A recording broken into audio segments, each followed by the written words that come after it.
Welcome to all.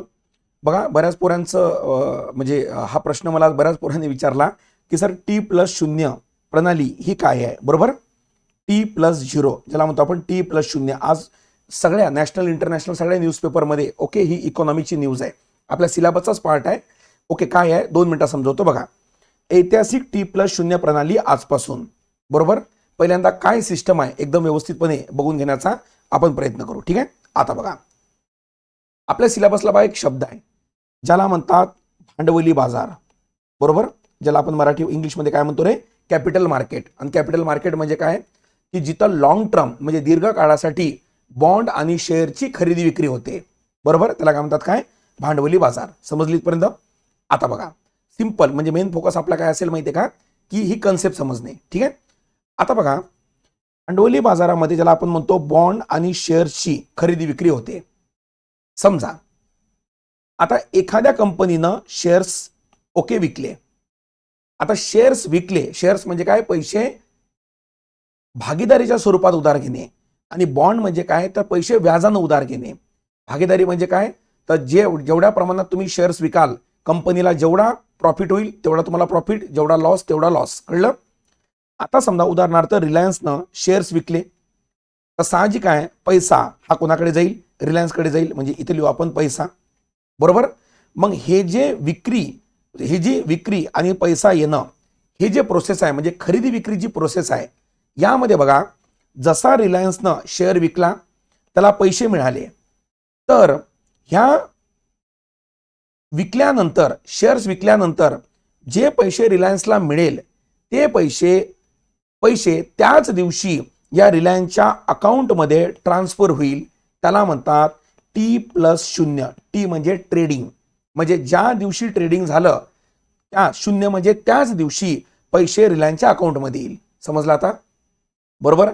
T+1 म्हणजे काय, दुसऱ्या दिवशी येईल. T+14 म्हणजे काय, 14व्या दिवशी येईल. सुरुवातीला T+14 चालत होतं म्हणजे 14व्या दिवशी पैसे येत होते. सध्या T+1 चालते म्हणजे दुसऱ्या दिवशी येते. बरोबर, आता T+0 हे लावणार आहे. समजलं का? एकदम सिंपल भाषेत, काय रॉकेट सायन्स नाही आहे हे. पुन्हा न्यूजकडे चला.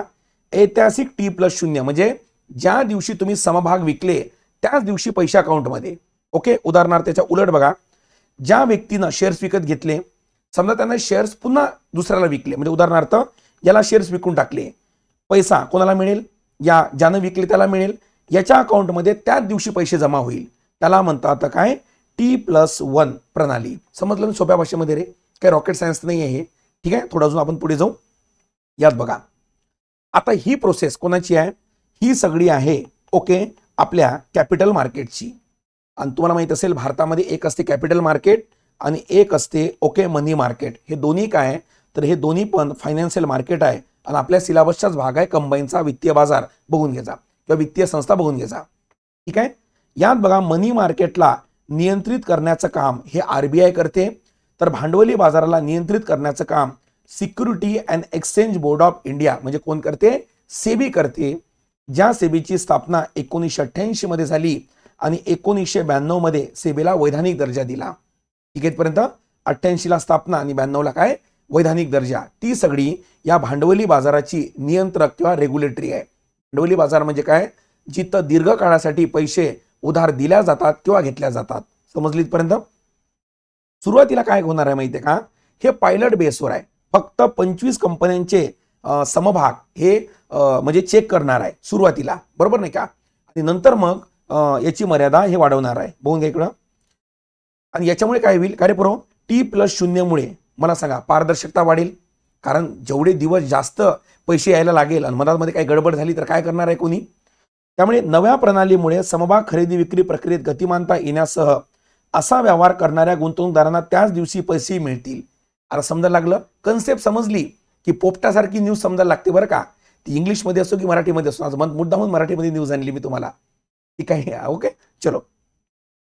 महिन्याच्या सुरुवातीला सेबीने T+0 प्रणालीच्या प्रायोगिक, त्याला आपण बीटा व्हर्जन म्हणतो, म्हणजे इनिशियल फेजला काय दिली होती, मंजुरी दिली होती. ठीक आहे, पर्यंत सुरुवातीला 25 कंपन्या आहे यामध्ये हे चालेल. ठीक आहे, सकाळी 9:15 ते 1:30 पर्यंत एका सत्रात हे व्यवहार होतील T+0चे.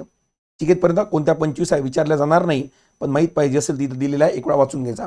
चला ठीक आहे, इथपर्यंत समजलं रे? T+0. चलो डन. समजलं असेल तर मला कॉमेंट बॉक्समध्ये नक्की सांगा. आणि सोबत लक्षात ठेवायचं, ती बटन आहे ना, लाईक करून ठेवत चला. ते लाईक केल्यामुळे मला भारतरत्न पुरस्कार मिळत नाही बरं का. त्यामुळे काय होते, हे लेक्चर तुमच्या टाईमलाईनमध्ये रिझर्व्ह राहते, सेव्ह राहते, बरोबर नाही का. आणि असे जर काही छोटे छोटे टॉपिक पाहिजे असेल तर मला सांगण्याचा प्रयत्न करा. ठीक आहे, इथपर्यंत.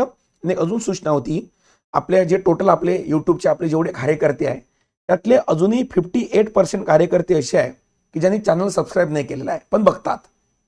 ते करून घ्या. म्हणजे काय होईल माहिती का, प्रत्येक वेळेस मला टेलिग्रामवर टाकणं पॉसिबल होत नाही.